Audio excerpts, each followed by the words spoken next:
Your Ford F-150 dash lights refuse to turn off, and your battery keeps dying because of a failed park microswitch inside the center console shifter. Replacing this inexpensive switch, or the entire folding shifter assembly, will immediately fix this parasitic power drain. Every time you push your gear selector forward into park, a plastic actuator presses against a tiny electronic microswitch. This sends a signal to the body control module, confirming the truck is parked. Once the module receives this signal, it commands the instrument cluster and interior accessories to go to sleep. When the metal contact on this switch bends or wears out, it never clicks.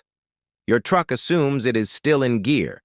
Because the system thinks you are about to drive, it keeps the dashboard illuminated. Leaving these modules awake pulls a heavy electrical load and will destroy a perfectly healthy battery overnight.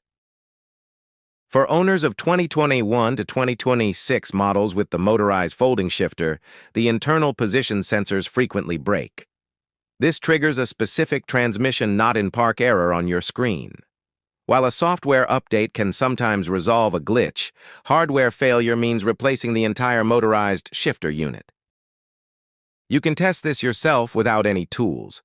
Turn the engine off, push the shifter firmly into park, and apply extra forward pressure against the handle.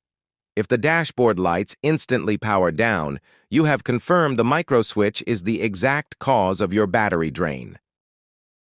Fixing the standard console switch is a fast repair.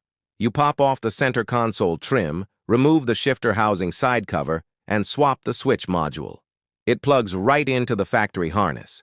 With the new switch installed, your dash will shut down properly every single time.